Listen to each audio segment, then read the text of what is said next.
It's been several months since I published my Lena guide, but I finally returned with a new video. This time it's for one of the heroes I main, Mirana. Now while this is titled a mid lane Mirana guide, it doesn't have to be played mid.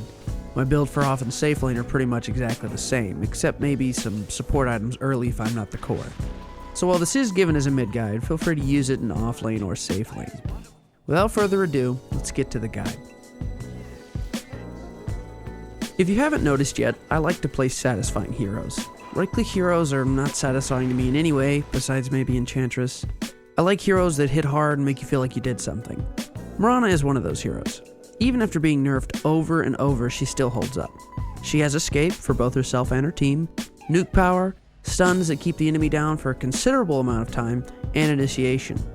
Her jump can be used to get in and out of fights, her arrow can be a game changer to initiate with and to stop someone chasing you or a teammate, her Starstorm gives her massive teamfight and wave clear once you get Ags, and her right click does considerable damage. She's an extremely well-rounded hero.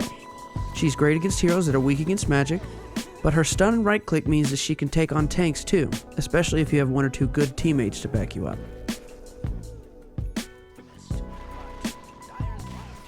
My ability build has changed as I've played Mirana more. I used to level Starstorm first, which I quickly realized was a mistake, and here's why. There is almost no circumstance where you will use Starstorm in the first 2 to 3 minutes. In that time, you'll get a level to get Starstorm anyways. The arrow will prove much more useful early game. You can use it to stun someone going for early rune, or hit someone chasing down a teammate who tried to grab a rune, or maybe even use it to harass your opponent mid early so they are cautious the rest of the game. Keeping that in mind, my current ability build goes like this. W, Q, Q, E, Q, R, Q, W, E, W, R, W, stats, stats, R, and all stats from there. Very straightforward and should work in any circumstance, but remember that you should adjust it as you see fit. It may need to have slight variations depending on who you're in lane against.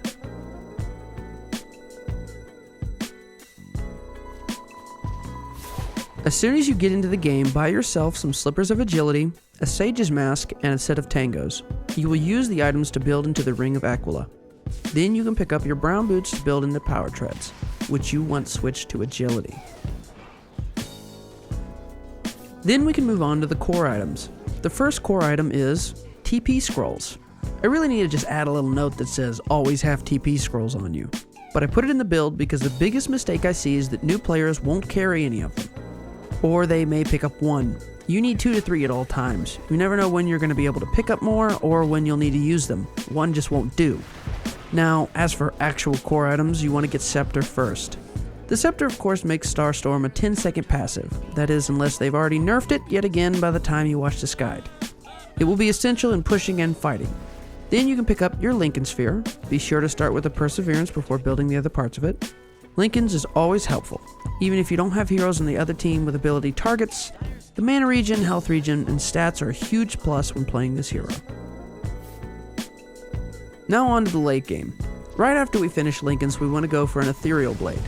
Everything we have is magic damage, and we can also use the Ethereal Blade to defend ourselves against right-clicking heroes. Then we want to sell those TP Scrolls and Power Treads to get some Boots of Travel, one of my all-time favorite items. You will want to upgrade those when you can, but not unless you have surplus beyond buyback and have bought the next item, Octoroon Core. The lifesteal from our magic damage will be quite helpful late game. Now at this point you could sell your Ring of Aquila and buy a number of things. Desolator will help in pushing when you're up against high armor heroes. Daedalus will give you a lot of damage if they have resistance and your magic isn't doing quite as much as you'd like. You could also pick up a Mantis style if the enemy has single target moves or you need more physical damage and push. As usual, if you follow this guide, you will be a master Mirana. And also, as usual, I can't promise you that.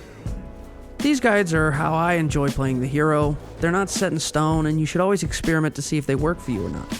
If you have any questions or you want to tell me something I did wrong or think that I mispronounced something, feel free to leave a comment. I try and reply when possible. Be sure and check out my other guides as well, and if you like this video, please consider subscribing. These videos take a lot of time to make, hence why there are months in between each one, and a loyal subscriber base would be awesome to have so that I can guarantee someone is going to see these things. If you're feeling very generous, you could share it with your friends. Either way, thank you for watching.